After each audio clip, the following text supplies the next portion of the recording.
Alors pourquoi est-ce que mon médecin n'en aurait pas entendu parler? Pourquoi est-ce que moi, je n'en ai pas entendu parler? Vous dites-vous. Si le cannabis guérissait vraiment le cancer, pourquoi ça serait illégal? Au fur et à mesure de mes recherches au tréfonds du terrier, j'ai pu réaliser, comme beaucoup avant moi, qu'il s'agissait seulement, en définitive, d'une histoire de politique, et donc de fric. Plus c'est gros et mieux ça passe. Tout simplement. De là à parler de complot, et alors de là à le théoriser.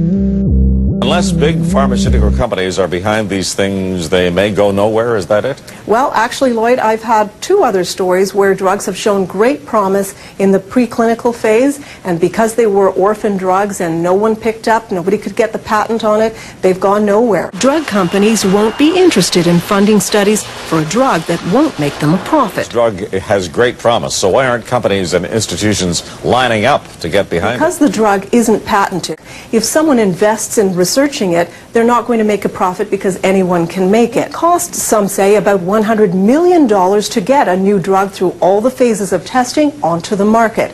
So it will be interesting to see if this old drug actually gets a new chance at becoming an anti-cancer medication. Typically get this eureka kind of feeling, and it's actually the most exciting thing a scientist can get. Je ne vais pas revenir sur les aspects politiques et historiques du cannabis, on les a déjà abordés dans les parties précédentes.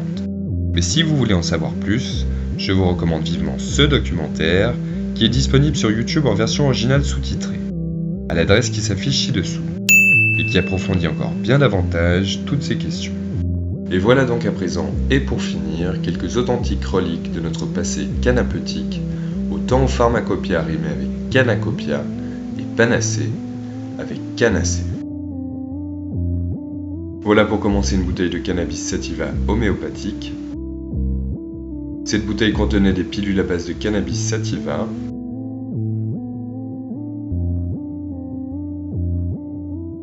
Celle-ci contenait du sirop contre la toux à base de cannabis.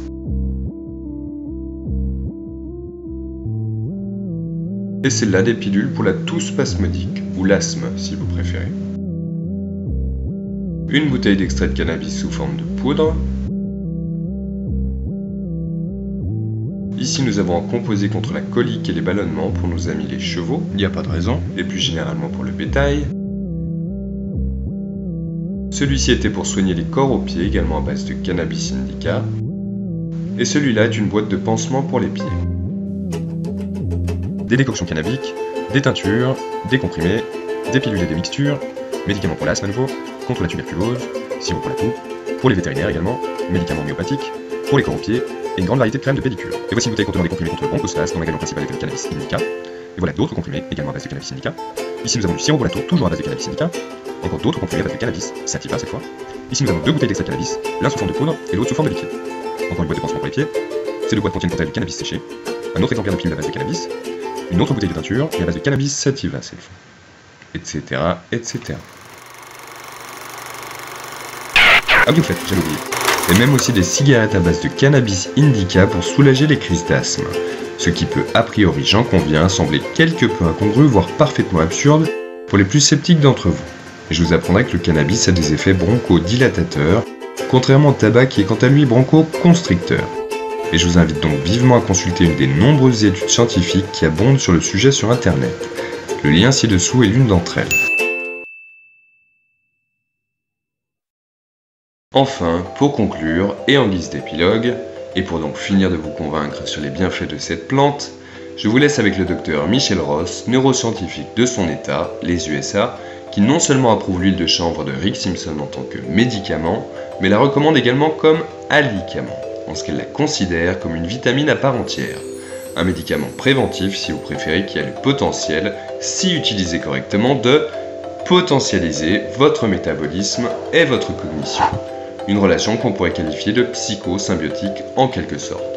Est-ce tellement absurde de supposer que si cette substance peut pallier à tant de nos déficiences, elle puisse également nous permettre de parvenir à réaliser pleinement notre potentiel physique et psychologique?